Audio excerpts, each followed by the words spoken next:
musical, linguistic objects, health machines.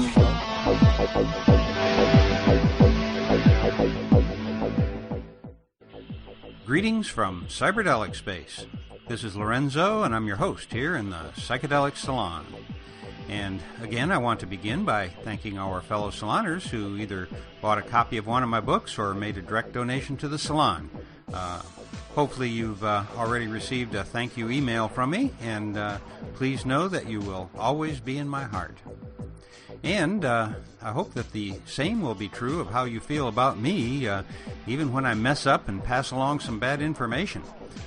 What I'm talking about are my remarks in the last podcast from the Esalen workshop, where I was speaking without notes and gave an incorrect picture of the protocols used by the Institute for Advanced Studies in Menlo Park, where Myron Stolaroff, Jim Fadiman, and a few others did a significant amount of psychedelic research back in the 60s.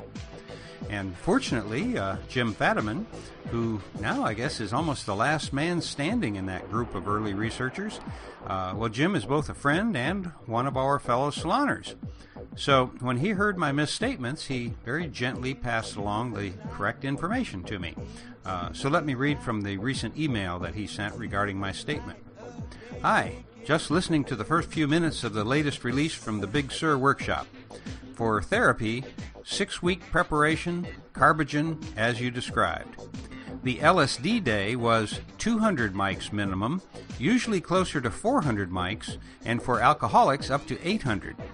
For problem solving, the scientists had one evening of prep, no Carbogen, and 100 mics tops, or 200 milligrams of mescaline. So I guess that maybe I was close about the 6 weeks preparation for the treatments using LSD, but I was completely wrong about the dose, and then I was close about the dose for the scientists and engineers, but wrong about the preparation they went through.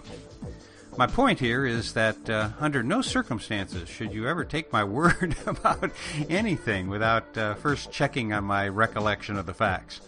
As for the Menlo Park work that Jim and Myron were involved in, most of my information about that research came from many hours of conversations with Myron, some of which were recorded and are now available in these podcasts, particularly the Lone Pine series.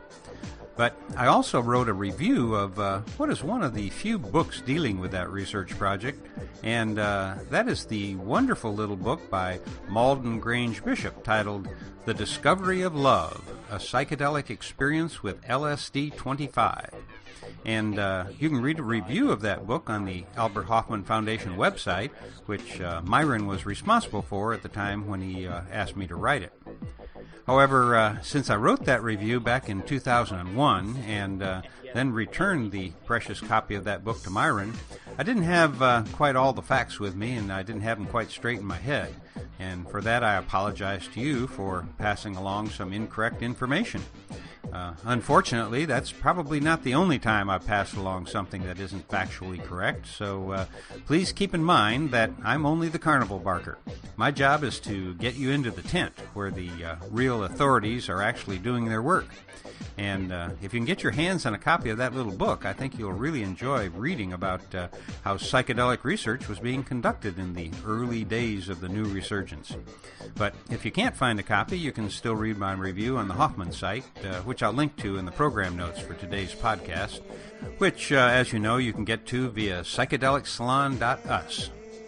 And in particular, I want to thank Jim Fadiman for taking his time to help me set the record straight. There's already enough incorrect information out there about our community, and I certainly don't want to be responsible for adding to the confusion.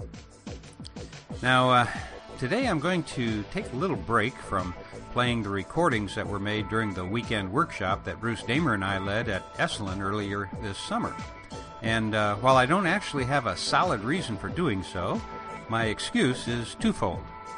First, the talk I'm going to play for you today was given by Dr. Timothy Leary on the occasion of his 63rd birthday.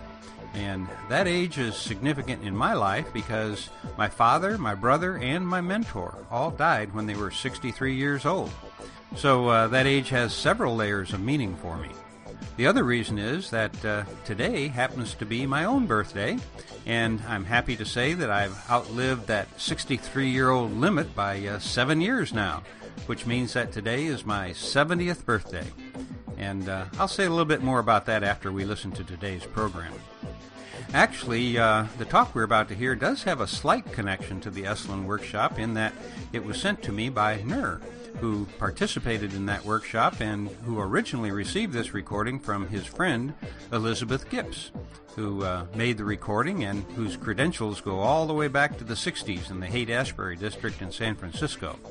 And I'll be having more to say about Elizabeth in a future podcast when I play a 1985 interview that she did with Terence McKenna at his home. But here's just a brief paragraph in Elizabeth's own words that I've taken from David J. Brown's wonderful book, Mavericks of the Mind. And I'll link to this page from David's book, the one that is now available online for us to read. So, hey, thank you very much, David. Now, here is just a real brief little interesting snapshot of Elizabeth in her own words from that June 1994 interview with David J. Brown. I think that there are more young people aware today than there ever have been in the history of the world, and that the best part of the rave generation is proof of it. Hundreds and thousands of people all over the world, between 18 and 25, are sharing a spiritual experience with tribal overload and huge sensory input. There was a continuity of spirit that got bigger and bigger, and even though many people became yuppies, it's okay to be a yuppie and be comfortable, but we didn't know about that in the Haight-Ashbury. I don't think that they have ever entirely forgotten who they are. But in that time, we really thought that in 5 years everything would be changed. We thought we would find better ways of communicating, which we have, that marijuana would be legal, and that people would be nicer to each other. That's the bottom line. And as I said, I'll have a lot more to say about Elizabeth in future podcasts. So thank you, Nur, for sending this Timothy Leary recording that we're about to listen to, and for the 1985 recording that Elizabeth also made of Terence McKenna, which I'll be playing at a later date. So what you and I are about to listen to right now is a talk that Dr. Leary gave to an audience in Santa Cruz, California, and following his remarks are a few comments by others in the audience. All in all, while parts of this almost 30-year-old talk are a little dated, such as the mention of floppy disks and no mention of the World Wide Web, which, of course, hadn't even been invented yet, nonetheless, I think that you'll be struck with how little things seem to have changed politically from those relatively low-tech days. And just to give you a little historical heads up, you'll hear in a few minutes his attack on the Adam and Eve story in the Bible, where he jokes about whether Sasha Shulgin will be coming up with a new form of Adam or Eve. And you should know that the play on words there is that at the time, which was 1983, MDMA, or ecstasy as it was then called, was just getting traction in the Dallas scene, and sometimes we also called it Eve, and 2CB was called Adam, both of which made it to the streets thanks to the tireless research of our beloved Sasha. At least that's how I remember it anyway, which of course tells me that I've most likely maybe messed this up somehow too. Anyway, when I first previewed this talk, I was taken at how relevant his thoughts are yet today. For example, he speaks of the smog of wrong-headed ideas that are inundating people every day. And since this talk was actually given on his birthday, that would have made it October 22nd, 1983, because he mentions the fact that the U.S. Navy is then on its way to invade Grenada, which I think took place just a couple of days later. So that makes these remarks almost 30 years old, and yet, as I said, much of what he talks about remains right to the point yet today. To me, at least, this is Dr. Timothy Leary at his best, at least on his best behavior, probably because his mentor, Frank Barron, was in the audience. So let's listen now to a recording made by Elizabeth Gips at the University of California in Santa Cruz. The topic of my lecture, the topic of the seminar tomorrow, is called The Evolution of Intelligence in Species and Individual. covers a lot of territory. My function, of course, is the same as it's always been. I'm an iterant philosopher. By the way, now is the time I think I should welcome and pay respects to my oldest and dearest friends, Nancy and Frank Barron of the local faculty. Frank and Nancy, want to say hello?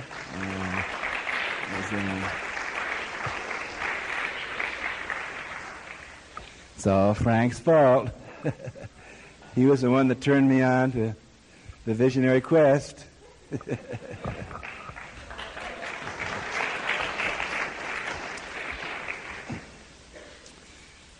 But that is my function. The way I spend my time now, about a third of it is in college lectures. I lecture at about 30 or 35 or 40 colleges and universities a year. I write usually 1 or 2 books a year, and I'm working on software for artificial intelligence, the other third. In my function, or in all 3 functions, but particularly in my function as a lecturer, it's my obligation, it's my task, it's my duty to instigate irreverence for authority, questioning of authority, do everything in my power to strobe, strafe, ricochet, bombard the audience with facts, figures, myths, jokes, legends, statistics, God, with medicated barbs thrown into your brains, whatever I can do to remind you, who you are and what your function is on this planet, to remind you, to give you courage, to pick up the trail again, that you're here to figure it all out, that the purpose of life is to solve the ultimate questions of philosophy, and you weren't put here to become docile students or docile workers or docile employees or docile citizens, but to, to carry us all to the next stage of our evolution.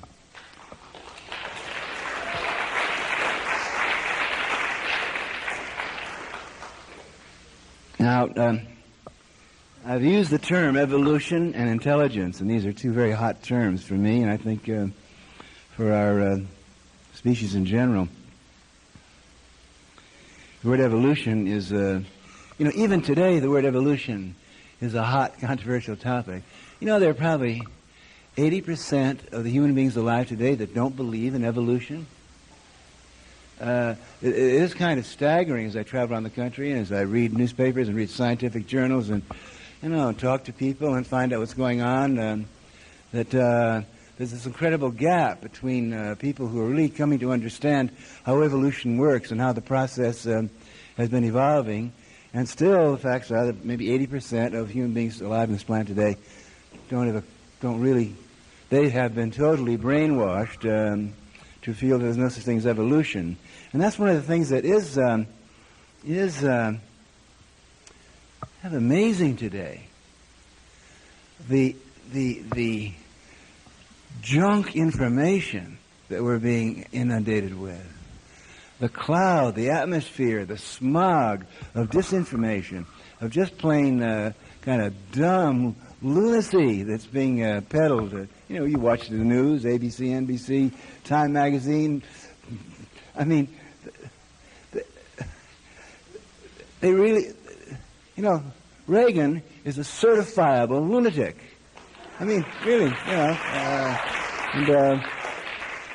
without being partisan here, Tip O'Neill and Andropov and the rest of them are too. I mean, here we are hurtling into the 21st century, moving from the industrial society into the knowledge information processing society with credible opportunities for growth and discovery and change. And just saw in the paper today, we've diverted a fleet to Grenada.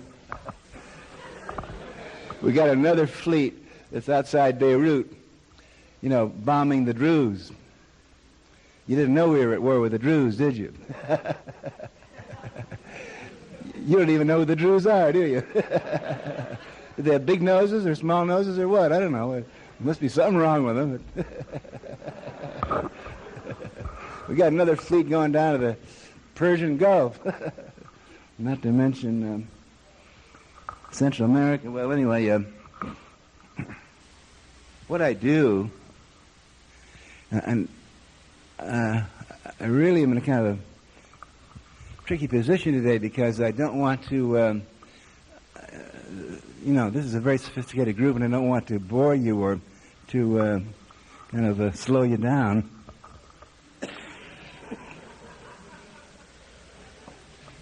On the other hand, I could tell you a little bit about what I talk to other audiences about, so you could maybe give me a little coaching, maybe after a while.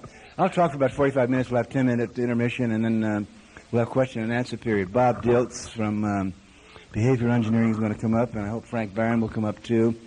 And we'll have a discussion about the evolution of intelligence and how we can move the thing forward more effectively and efficiently. But I'm making tremendous fun of Orthodox fundamental Christianity. Now, I do this with goodwill. I have I don't have no bad feelings about anything. But I think this crock of nonsense is really something that should be examined. I mean, according to the Judeo-Christian Bible, the entire and I'm not talking about Christianity. I'm talking about the Bible. I'm talking about their theory of evolution. That how many of you heard me talk here 2 years ago at that little place down in town? Can I have a show of hands? Yeah, okay, well then I repeat myself a little bit. According to the Judeo-Christian theory of evolution, the whole thing was started 4,010 years ago by a man, naturally it's a man, named Jehovah. And the thing that's amazing about it is that they don't fool around. They just lay it right out. Jehovah is a mean, nasty, vengeful, paranoid, mafio, coppa, condominium owner. Says, me, I made it all. I made the stars and the planet and creepy crawly things, and I made this ultimate Mediterranean resort, Garden of Eden, for you, Adam and Eve. You can do whatever you want here. Go for it.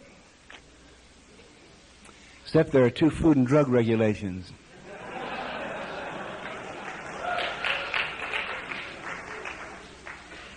See this tree here? Now, do you believe this? I mean, do you believe this? This tree is the tree of knowledge. And you are the fruit of it is a controlled substance. And you are forbidden by law to ingest or in any way absorb, because if you do, the blinds of good and evil and all the polarity thinking will fall from your eyes. And you'll become a god like me. And Adam said, well, I don't want to do that, sir. And then Joe said, now the tree over here is also a controlled substance. That's the tree of life extension. That's the tree of DNA life extension inoculations. And if you mess around with that, if you eat of that, you'll live forever and become a god like me. And you don't want to do that. And of course, Adam said, no, sir. Well, it comes as no surprise to you when I tell you that the Judeo-Christian Bible is not a women's liberation tract. They lay all the blame on Eve, that hip-wiggling Eve. She caused all the trouble. Good old straight arrow Adam would still be in the Garden of Eden if it weren't for Eve. As soon as Jehovah jumped in the squad car and went back to headquarters, she ate of the fruit. The intelligence increased fruit. The new form of Adam or Eve or MDA or God knows what Sasa Shogun's name's going to come up for it. The new version of the drug that's going to increase our intelligence and make us feel the way we should, loving, clear, outgoing, happy people. Anyway, Eve ate thereof and gave it to Adam, and of course then it becomes like a primetime television show. The sirens go. The first narcotics bust in history is Jehovah busting Adam and Eve for eating of the fruit of the tree of knowledge. Now, I mean, how clear could it get? I mean, it's really spelled out, isn't it? The Darwinian theory of evolution, which came along about 100 years ago, is clearly an expression of the late 19th century British imperial colonial empire. Survival of the fittest. The tough survive. The tough get stronger. It's the macho theory. Can't blame them. But in the last 10 or 20 years, it's been thrilling to see that the Darwinian theory of evolution is being revised. See, both the Judeo-Christian philosophy and the Darwinian theory of evolution imply that there's nothing that you can do about your fate. Original sin, baby. Tough shit. As Bob Dylan said, you don't know what you did, kid, but you're going to get hit again, huh? You were just, because of what Adam and Eve did in the Garden of Eden, you were born in a state of evil, and there's nothing much you can do about it.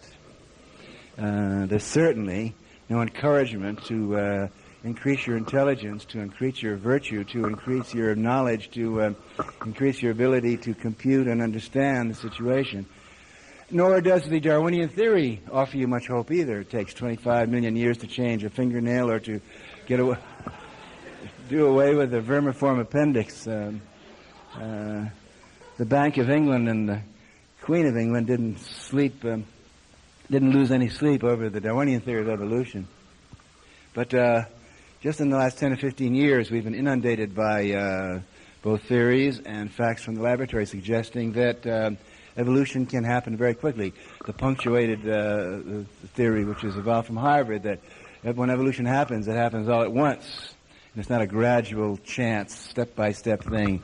But when it's time for that caterpillar to become a butterfly, whap, it happens, bang, all at once. And I know that everyone in this room senses that we're at that moment in human history when it is moving, and we sense it in our DNA and in our bones and our nervous systems. We sense it looking around us. We're getting to those moments, one of those great moments in history when evolution is going to happen. And the glory of being alive today, being a human being today, is that we can understand this process, we can participate in it, we can't change it, we can surf the wave that is going to come. In the seminar tomorrow, and to a certain extent briefly tonight, I want to summarize some of the tactics of how evolution works. Remember, from the Orthodox Judeo-Christian theory, you've got no tactics as to how to change your life or to evolve your life, because, like you do, get down on your knees, baby. That's all you could do. Nor from the Darwinian theory were there any tactics as to how to, survive. Just get bigger and stronger, bigger navy, kick ass down the Falklands, right? That's the classic British solution. But if we begin to define evolution as the evolution of intelligence, and we begin to understand how evolution works and where we came from and the stages that we've been going through, both as species and as individuals, then it's possible, to start figuring out some ground rules, some blueprints, some how-to ABC 1, 2, 3 tactics as to how we can effectively increase our own intelligence. Now, the first tactic of evolution is called neoteny, Neotnoy, sometimes called pedomorphosis. It's a very simple concept. It suggests that evolution happens only in the juvenile, the larval, the adolescent, the pre-adult of a species. I'm sure many of you have heard me say this before, but it's worth repeating when you go home tonight. Look up the dictionary definition of the word adult, and you'll be amused and amazed to find that the word adult is the past participle of the verb to grow. In other words, an adult is someone who has stopped growing. By definition, an adult is that form of the species which has reached its final form. Now, I don't pretend to know much about the blueprint. I think it's rather audacious and reckless of people in our primitive, really immature, larval state of evolution to speculate with any dogma about where evolution's coming from or where we're going. I know that there are certain stages ahead of us, but to make any final speculations is certainly premature and pompous. But there's one thing I'm sure of, that the DNA code, the biological wisdom, the Gaia principle, the biological intelligence, God, I don't care what name you want to give her,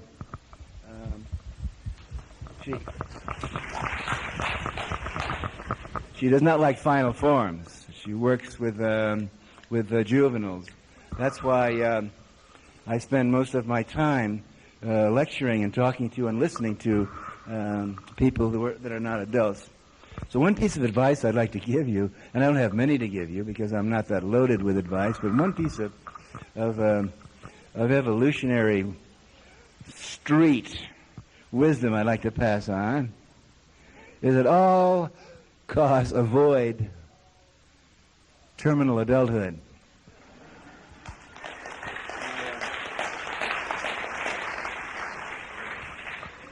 Nothing wrong with being an adult. I've played many adult roles, and it's very easy to put on the uniform, and you're adult when you've stopped changing. So as long as you're changing, adulthood has nothing to do with chronological age. Adulthood has to do with the last time you really reprogrammed your biocomputer. And later on tonight, I'll be passing on to you the new definition of the human brain. The human brain is a network of 100 billion neurons, each of which has the knowledge, information, processing capacity of at least an Apple computer. So put your hand on your forehead. Put your hand on your forehead, and you got your hand on 100 billion. That sounded like Carl Sagan, don't I? Billion. Apple computers. Questions immediately arise like, number one, who programmed your computers? And how were they programmed? And are you satisfied with that one program? Or aren't you kind of interested in changing the program? So when it comes to defining adult, you're as old as the last time you reprogrammed your biocomputer. And later on tonight and tomorrow we'll be discussing dozens of ways in which you can learn how to reactivate, access, and reprogram, reimprint your biocomputer. There's another technique of evolution, which I'll mention briefly here because it's not necessary to talk much about it here. It's a migration. For the last 4,000 years, it seems obvious. It seems one thing that's obvious. It's the laws of demographic migration, that intelligence, freedom, evolution, the frontiers are moving in an unbroken line from east to west. Next time when you look at a map, for example, why do they always have the north up and the south down? Since it's a globe, that's a very tricky and easy way to fuck our minds up, isn't it? Next time you see a map, turn it so that Australia and South Africa are popping up there, or turn it so that west is top and east is bottom. Then you'll see so clearly that the farther east you go, the more authoritarianism, the more distrust of the individual, the more collectivism, the more traditionalism. The farther west you go. Now, when I go back east, to places like Boston, New York, Washington, B.C., I tell them the same thing I'm telling you. Those hour lines on the map, they're Greenwich, Pacific Mountain Central Time. They're not hours, they are centuries. Washington, B.C. is a Disneyland. It's a museum. It really is. And here you are on the banks of the Pacific. All of you in this room have succeeded in deciphering the new Newtonian laws of demography, which are a body allowed any sense of freedom tends to be attracted to warm places. And the second law of demographic migration is that once set at west, a body tends to stay at west. I usually, when I'm in Newark, New Jersey, I have to say, "Hey, man, you're not going to spend the rest of your life in Newark, Illinois." From California, where do we go? Well, there are two options. We're going to go into space, naturally. But also, Japan is emerging. And as we'll talk later on tonight, and perhaps in the second half, we get into artificial intelligence and the fifth generation and the new concepts of knowledge information processing as the goal and the definition of human nature, we'll realize that Japan is doing some very interesting things. And in a funny way, individuality, creativity, and intelligence is emerging in Japan, and it's wonderful to have a country like that as our allies as we look around the rest of the globe. There's one country that isn't interested in fighting in the Falklands, or the French are sending Exocet missiles to the Iraqis, and every country in Europe's got some lousy, cheap arms game going. But you'll notice the Japanese are interested in one thing: knowledge processing and intelligence processing. I think they're looking for us in this country to join them in this enterprise.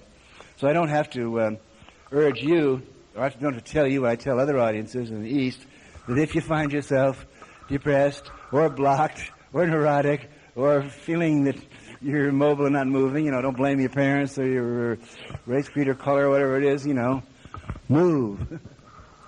And I'm sure that most of you won't spend the rest of your life in Santa Cruz. Santa Cruz is one of the most, I think it's one of the most interesting cities, towns in the world. I wouldn't call it fast lane. But it's a pulsing generator of high intelligence and higher consciousness. What I'm going to mention now is one of the most interesting things I've learned in the last year. It's the concept of generation. I first read about this in a book by Landon Y. Jones called Great Expectations. It's the concept that the generation now that you belong to is probably one of the most important things in your life. Have you ever watched, as you drive along, or as you walk along, or as you swim along, you look up in the sky, or you float along, or God knows how you get around here in Santa Cruz, as you levitate along. You notice how a flock of birds moves? And incredible, we've all been totally entranced at the way, or a school of fish. Well, that's the way to think of generations. Just for a show of hands here, I'd like to have a show of hands. How many of you in this room were born between the years 1946 and 64? Could I have a show of hands? Yeah. See, we're doing, you're members of what's called the baby boom generation, or the post-war generation, or the post-Hiroshima generation, or the first knowledge, intelligence, processing information. You're a different species. I think most everyone agrees about that. Because until you guys came along, we didn't understand how important generation is. The very fact that you belong to this generation means that you are a member of a flock that's moving. And just like those birds in the flock don't even know they belong to that flock. They don't even know sometimes why they're moving, but they are moving. And that's the way to understand your generational power. Because what happened in 1946 until 1964 is one of the great miracles of recorded human history. Something almost impossible happened. The birth rate doubled. And instead of about 36 million of you, we got 76 million of you. That's 40 million more mouths and bottoms than we'd expected. You know, the demographers said in industrial societies, birth rate is going down. So they figured after World War II, G.I. Joe would come home, you know, flam bam, a few babies would be born, but then it would drop. That did not happen. During those 18 years, there were 76 million of you born. Now you simply can't let loose that number of people without totally changing a culture. And you have. So you've totally, the history of the last half of the 20th century is the history of the baby boom. And at each stage of your career, you have changed society in exactly the way it had to be changed to fit your needs. And why do I say your needs? Because you're a different generation. You're the Dr. Spock generation. You're the demand-feeding generation. Now, I know Frank probably remembers. I remember after World War II, we all read Dr. Spock. Dr. Spock said something that's so amazing. And, of course, he was just an instrument. He probably didn't know what he was doing. He was expressing, as Bob Dylan did and John Lennon did, and as we all do, he was simply expressing a message that had to be spoken. But he put out lines that are absolutely staggering in their implications. He said, treat your children as individuals.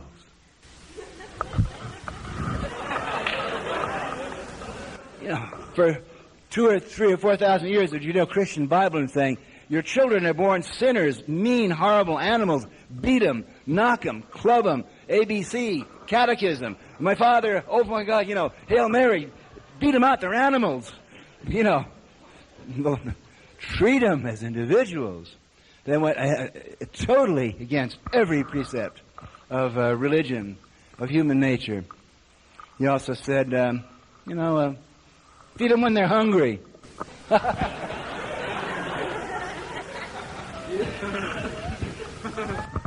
Now, right there, that was a prelude. There was a precognition. There was an anticipation of the move from the industrial society to the knowledge society. In industrial society, you're goddamn right. You got to feed them at 8 o'clock. You got them at their factory at 9 o'clock. You got them be there till 12 to 12:30. They can eat, and then they get back on that line. Then they go home at 6 o'clock, 5 o'clock, bang. They drink that 6-pack of beer. They go to bed. At 9 o'clock there in the morning, they're back there, right? This demand feeding. The drug, of course, the drug of choice is booze, because booze isn't going to. You know, you're going to feel so bad the next day when you're welding, you're not going to be thinking about alternate realities. Visionary quest. Joseph Campbell, what? I mean, really.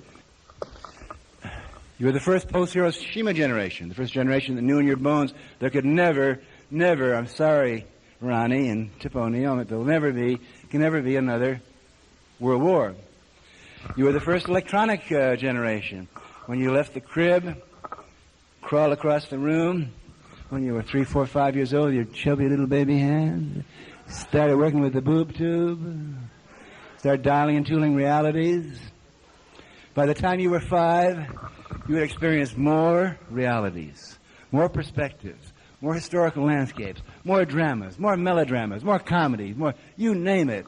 You'd experienced 100 times more of life's possibilities than the most widely traveled, sophisticated sultan emperor of the preceding century. So the history of the 50s is just your generation. You know, that goofy, because it was all for you. Wheaties are the breakfast champion for you. Pepsi-Cola for you because you're the champ. No, Coca-Cola because you're the best one on the block.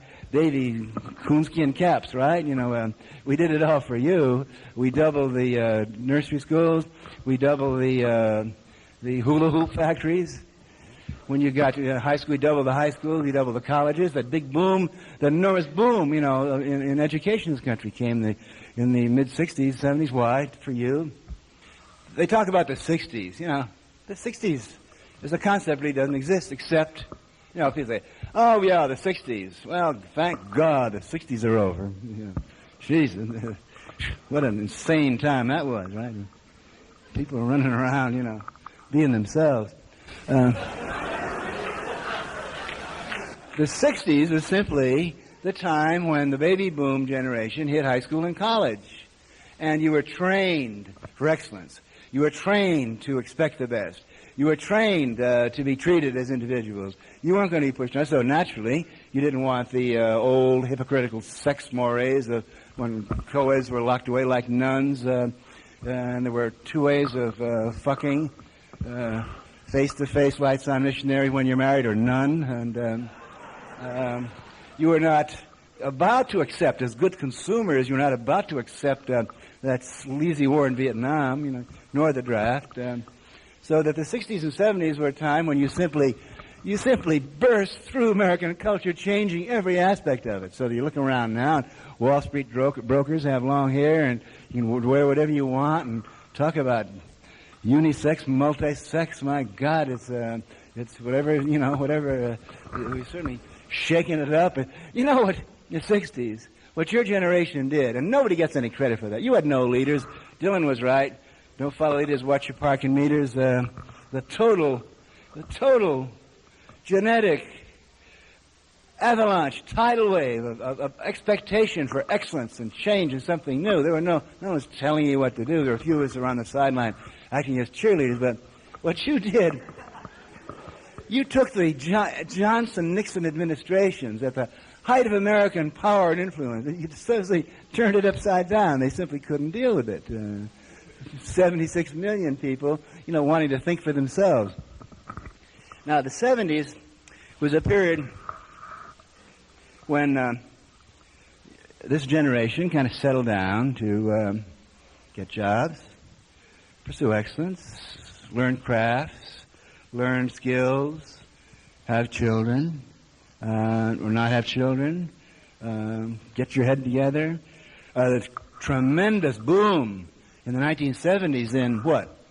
Personal health, personal fitness, all these gurus, swamis, you name it, Arika. There were 1,000 different ways of improving yourself. Inner potential, yeah, that's the key, inner potential, a life of growth, a life of development, a life of change. That's the bottom line to it. And of course you were sampling the different ways, the different methods of change, and you of course you got into funny places, put on funny costumes, and made an ass of yourself at times. So what? That's nothing wrong with that. Learn as you move along. The interesting thing about your generation is, and this is the profound thing that must be confronted tonight, your generation has had no political influence whatsoever. The reason for that was because you were too young. In 1966, you were between the ages of 2 and 20. 68, you couldn't possibly. You could protest and get beat up at Chicago, but you weren't old enough to vote. The 1976 election. That was what? That was Carter versus, what was his name? Yeah, right. That didn't excite young people. In the 80 election between Ronald Reagan and Jimmy Carter, the hype, the propaganda, the straight-out media lying. They say that there was a Reagan landslide. Reagan was elected by 27% of the eligible voters.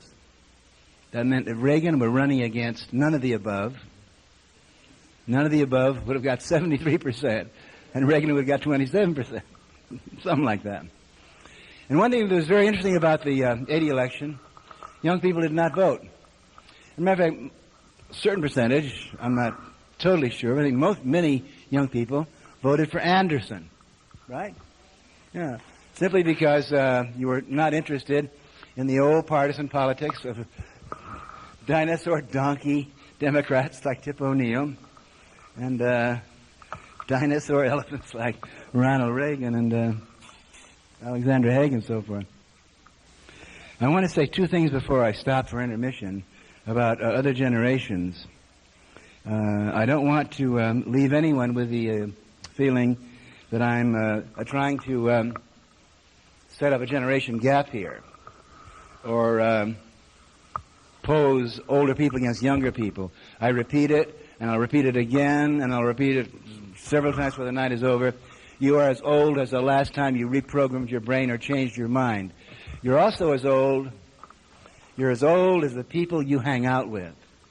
I mean, at the end of a week, just add up the people that you really hung out with. Now, by hung out with, I don't mean if you're a teacher lecturing to people. I'm not talking about Ronald Reagan in the Rose Garden giving a sermon to a Girl Scout troop from Mississippi. I wouldn't call that hanging out, Ronnie. I mean, getting on down, looking at each other and learning from each other and really eyeballing it and really learning from each other. In a sense, here's how I see it, and this is probably a wide-eyed, druid, hallucinogenic, intoxicated Dublin vision, Frank, that I see each generation as like a flock of birds up there, and I think, you can jump from one flock to another. I have a great time talking to people that are my age and older. We can talk about World War II. We can talk about, I can talk about alcohol prohibition. And speakeasies with great fun. I enjoy every second of it. I think it's possible. There's a new concept we're working on. There's a concept of geographical migration. Like, you're born in Sicily, and you want to get freedom, you want to grow, you want to evolve, so you get on that boat and you come to New York, or you come to San Francisco. Or it's our duty, really, to kind of, just as you move from, you go to India, you go to back east to Boston. I mean, it's our duty to learn from each other from different generations. And there's another generation I haven't mentioned, and I've got to, and it's those that are born after 1964. You remember the baby boom lasted for 18 years, 1946 to 64. 1964, zap, the baby bust started. How come? How come? Certainly people didn't stop making it after 64. Well, you need to figure it out. By 1964, the first cohort, the first wave of the baby boom generation had reached the age of 18.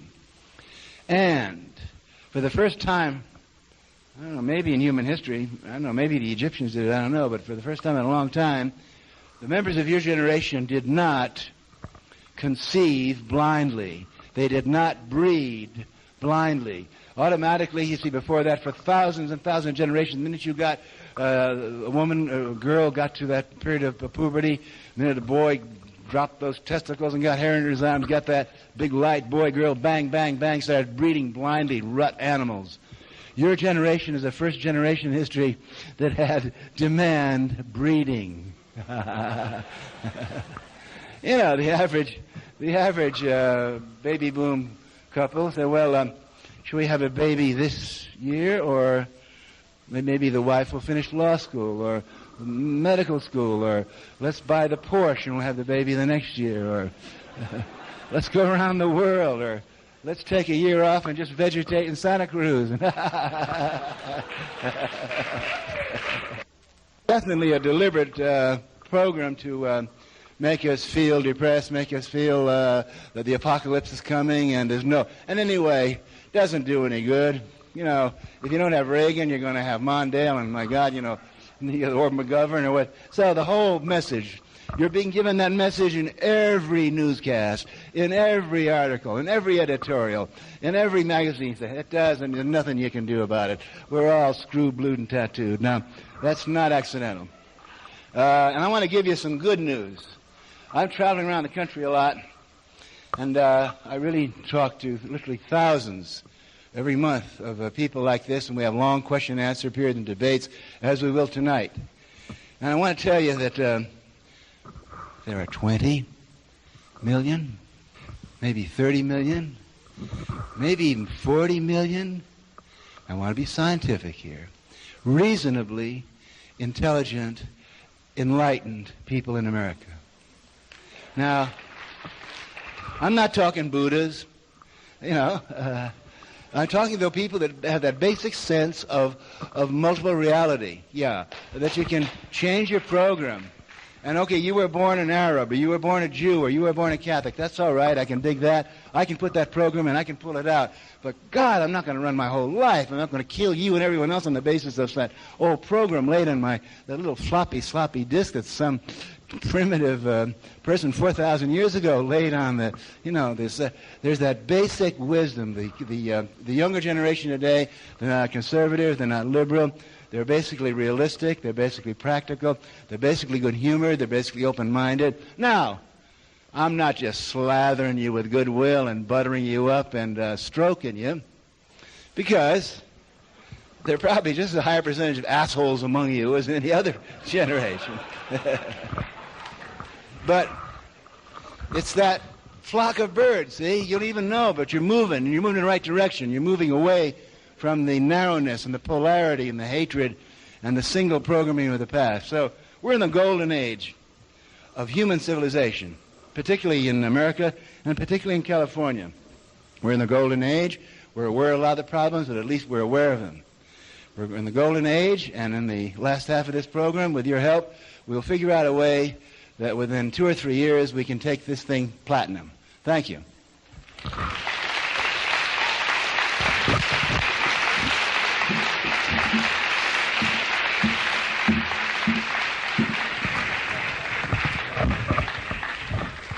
Okay, I heard Dr. Leary speak at the University of Rhode Island in 1968, and I'd like to say I'm really glad to see that he's still fired up. But my question is, Dr. Leary, do you still recommend the use of LSD? I mean, you can... The question is, do I still recommend the use of LSD? I've never recommended the use of any drug. I personally have used and intend in the future to use any and every drug available.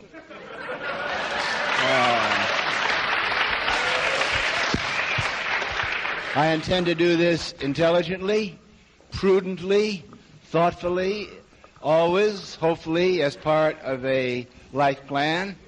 Oh, I may slip now and then, I may take a toot too late and bore someone at 3 in the morning, or I may have an extra martini on Friday night and make a vulgar ass of myself. I've been known to do that, right, Frank? I have a brief question. Yeah. But I don't advocate the use of drugs for anyone. Number one, there's no drug problem in America today. There are a million problems, but the problem of, particularly, there's no illegal drug problem. The thing about Nancy Reagan, Nancy's image went down because of all the designer gowns. So the PR people said, Nancy, we got to do something to raise your image, so we're going to give you your own war. She said, oh, goody, my very own war. Who, the Druze? Or no, we're going to give you a war on people that won't fight back. Just young Americans. I don't know how much we want to get into drugs. I really seriously believe that the average person in this room is more sophisticated about drugs and can use drugs intelligently and can make selection and use the options that are there 100 times better than we PhD psychologists could 20 years ago. I have total confidence in young people's ability. Now, in any group of people, there are going to be 10% of people who are losers. You remember when you were in junior high school or in high school or in college, you can look around your neighborhood, there are some people that are simply going to fuck up. They're going to fuck up with money or with kiting checks or with gambling or with sex or with God knows what, they're going to, and drugs are an easy way.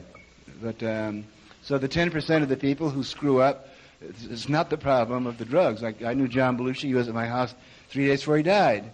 And John, he was a lovely, wonderful person, but he was headed like a 10,000-ton truck towards disaster. You remember that Animal House where the sorority girls said, that boy is a P-I-G pig. Remember that? Well, that was John. He really was. He would food, marshmallow, experience, music, bumping, dancing, bodies, liquor, wine, whiskey, drugs, you name it. That was him, so it was not drugs. But I don't know. I don't advocate, never have advocated any. I'll say one more thing about drugs, and then let's not talk about drugs anymore. Let's talk about, Frank can, but let's talk about computers. The sensible thing to do about drugs is this. Get yourself a really good dealer.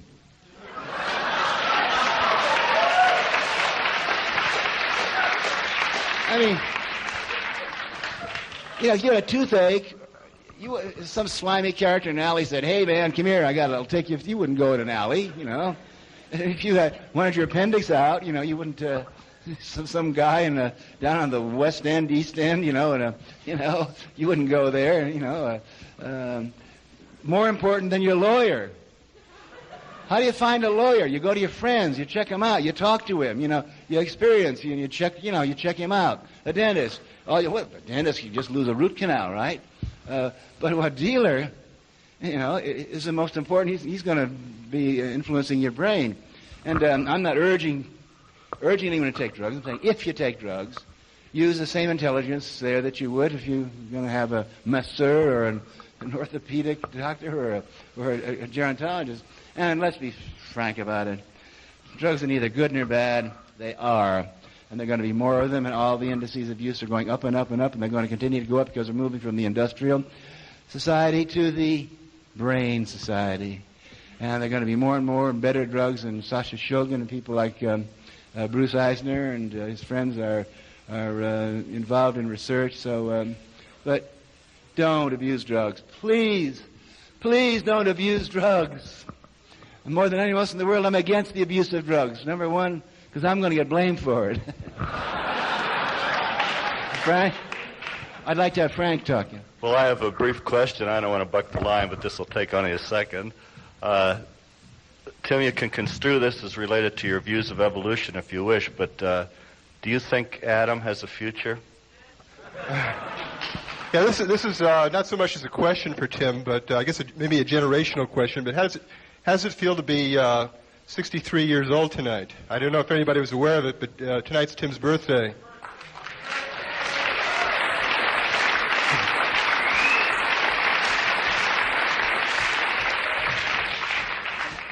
Thank you. 10 years ago, in my 53rd birthday, I was in the visiting room of Folsom Prison. And my birthday cake was a candy bar with a match on it. And 1971, my birthday was in Algiers. Eldridge Cleaver gave me a .45 Magnum, which I immediately gave back to him. So, looking back over my birthdays, this is one of the greatest of all time, and I thank you for sharing it.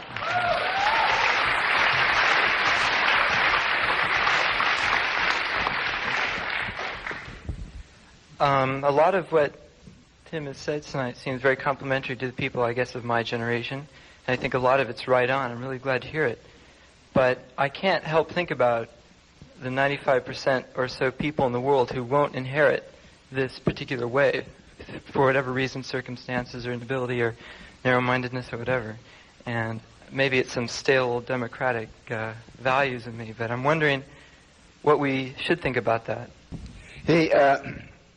The function of America, the North American continent, is a genetic experiment for the rest of the world.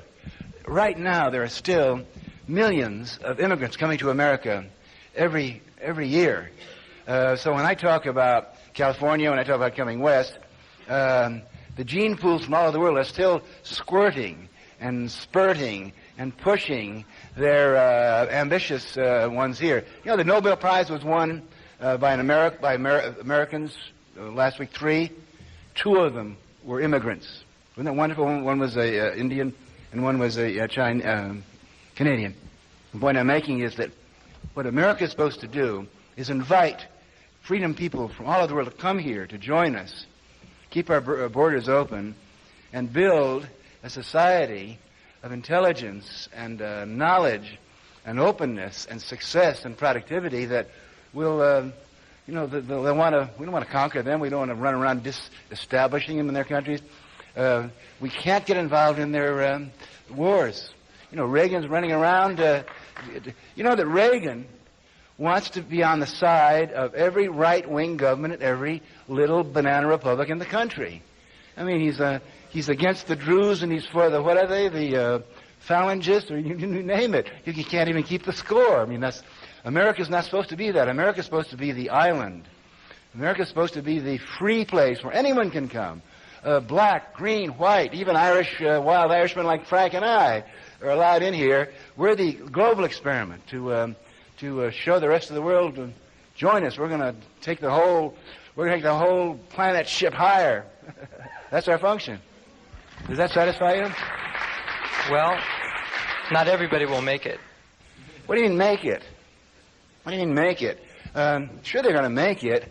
When we come back from space in 5,000 years, after we've taken Roy Walfer's longevity pills, right? We'll come back to the planet Earth to pay a visit to the old territory. Ralph Nader will be the chief forest ranger. In Tehran, the Shiites will still be fighting the Sunnis. In the Gulf of Persia, the Persians will still be fighting the Arabs. In the Golan Heights, they'll still be fighting. In Belfast, unfortunately enough, the Protestants will still be fighting the Irish. They want to do it. They want to do it. You know, there are 200,000 people from El Salvador and L.A. County, my county alone right now. Who are they? They're the peace lovers. They're the ones that were smart enough that didn't want to be on the side of the Catholics or the... Can't keep the score straight there. Or the fascists.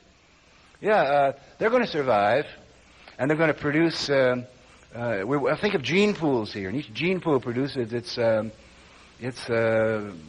members that are going to keep it going. We're doing it for everybody. We're doing it for everybody, aren't we? Noah's Ark, we're doing it for everybody, right? We're all one unified life biological system, aren't we? We're one tree of life, aren't we? You're listening to the Psychedelic Salon, where people are changing their lives one thought at a time. Well, as much as I'd like to think that Timothy is correct about the function of the United States, I'm afraid that I'm going to have to come down on the side of reality here and state the obvious fact that to achieve his dream of a unified consciousness of freedom, well, we still have a very long way to go. But at least you and I are heading in the right direction, I think. Now, I realize that a significant number of our fellow saloners are much younger than the baby boomers that Dr. Leary was talking about here. But as he said, with a cohort that large, we simply must pay attention to them. And for what it's worth, I'm not part of that generation. I'm actually a little older than the boomers, but nonetheless, I still think of them as the children of the 60s, the ones who demonstrated in order to end the draft, to end the American war in Vietnam, and to begin the long and far from unfinished struggle for civil rights. Those struggles, of course, continue yet today, but we have a lot to thank the baby boomers for in building some momentum on the equality fronts. But now, if they aren't careful, these old and gray boomers risk losing all of their gains by becoming cranky old people who seem to be forgetting that the world, as always, actually belongs to the young among us. Not necessarily the young in body, but the young at heart. And as you probably guessed, I also really like that part about him saying we should avoid terminal adulthood at all costs. That's why I like to hang out with you, because even if I get a little corny or goofy or tell an exaggerated story once in a while, well, that's what kids do, and you let me get away with it. I suspect probably because you too are a kid at heart. You know, recently I've heard from some of our fellow saloners who are as old or even older than me, and it seems like we all still feel about 15 years old inside, at least once in a while. Of course, the outside is another story, but we're not going to go into that, which I'm sure is a great relief to everyone. Now, as I mentioned at the beginning of this podcast, today is my 70th birthday. And just to get this out of the way, no, there is no way that in my wildest dreams, even as recently as my 60th birthday, that I could ever have imagined that this is what I'd be doing today. But on significant days like this, well, I like to be with a few of my close friends, and that now includes you and the rest of our saloners. In fact, being here with you in the Psychedelic Salon today is exactly where I most want to be. And so I'm going to close with a little remembrance about someone to whom I owe a great deal, my maternal grandmother. But to get to her role in my life, I'm first going to take you on a little hyperlinked trip. I don't know about you, but you've maybe found yourself sometimes thinking about something totally unrelated, at least so you think, unrelated to what it was you started thinking about just a little earlier. Sure, we all do that, and that's what I mean by a hyperlinked trip. While the beginning and ending seem pretty far apart, they are nonetheless linked together in some way. Now, during the last years of my mother's life, I usually sent her flowers on my birthday as a way of saying thank you for bringing me to life. After all, I had very little to do with it, and she risked a great deal. The doctor had warned her to never get pregnant due to her severe epilepsy and the powerful medicine that she had to take constantly to keep it at bay. But nonetheless, she and my dad ignored the warnings, and after about 6 years of marriage, I was on the way. And during my delivery, my mother suffered a grand mal seizure, and it took them over 8 hours to stabilize her after I was born. But that all turned out fine, and my birth ultimately had no serious impact on her health. Nonetheless, I always recognized the risk that she took for me, and so I always tried to thank her for my birthday. Now, that's one part of my little story here. Part 2 begins with an encounter that I recently had on Facebook. As you probably realize, I don't actually know, in person, most of my Facebook friends. So when someone sends a friend request, I accept, and then I go to their page and read a little about them. So the other day, when a request came in and I went to her page, I realized that this was not only someone that I had heard about before, but a person who is one of my personal heroes. You see, for most of my adult life, I've been deeply fascinated by boats and ships and the sea. While I was in college, I read Josh Slocum's landmark book, Sailing Alone Around the World. And for many years, my dream was to follow his path.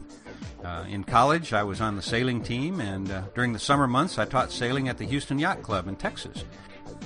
Later, I sailed the Pacific in a square-rigged sailing ship under the command of the famous British sea captain, Alan Villiers. Then I joined the Navy and spent a great deal more time at sea. And even after leaving the Navy and returning to Houston, where I finished law school and began practicing, I couldn't shake my dream of a solo sailing adventure. But late one night, as I was once again talking with my mentor about this dream, he said it was time to put up or shut up, and that he would put up the money for me to make this solo voyage. It was a real moment of truth for me, because I then realized that, well, the bottom line for me was the fact that I simply didn't have the courage, the immense amount of courage that would be required to set out all alone in a small sailboat and attempt to cross an ocean. Just the thought of being alone, completely isolated from human companionship for several months, not to mention the horrific dangers that the open ocean poses to a small boat, well, that reality check hit hard, and I realized that I just didn't have the right stuff to undertake such a perilous journey. Now, fast forward to 2010, and I remember reading about a young German woman named Janice Jacquet who was about to row, yes, I said row, across the Atlantic from Portugal to Barbados, which is a distance of around 6,500 kilometers, and she's going to do it by herself. Now just think about this, month after month after month, all by yourself, often in 10-foot seas, rowing and rowing. There was no support boat to provide food and water and, most importantly, companionship. She was totally on her own, and yet after 3 months she made it. I can still remember reading that she actually made it and just being totally amazed. Needless to say, when I realized that this was the same person who had just sent me a friend request on Facebook, well, I was like an overjoyed little boy. But then, after we exchanged a couple of emails, I was even more excited to hear from her, because not only did she accomplish a feat that, well, I consider equivalent to climbing Mount Everest without oxygen. Hey, get this, she's a fellow saloner. You know, it's always fun for me to hear from our fellow saloners who listen to these podcasts at work or in some unusual place. But Janice's story is really going to be hard to beat. Here's part of what she told me. As you know, I spent a few months alone at sea, and my big iPod broke on the first day. There was not much music left. But your podcast was on my remaining mobile. Must have been important to me. I listened to it, well, let's say a lot. While rowing, while cooking, while eating, while sleeping, during days, at night, when I was euphoric, and even in fear. I am pretty sure there are few people who spent so much time listening to it over and over and over again. To sum it all up, your podcast made my days and nights, especially when I woke up that night after nights of sleep deprivation and my squeaking rudder was talking to me. Janice, Janice, Janice, culture is not your friend. McKenna was with me, sort of. I had a lot of time to think out there, and it was very inspiring to think after listening to your podcast. Thank you, Lorenzo. This row was pretty much a 3 months meditation trip, eye-opening. Sometimes my thoughts were overwhelming, and then your podcast was a big help. I was alone out there, but I realized I was not alone with my thoughts. Thank you, love, Janice.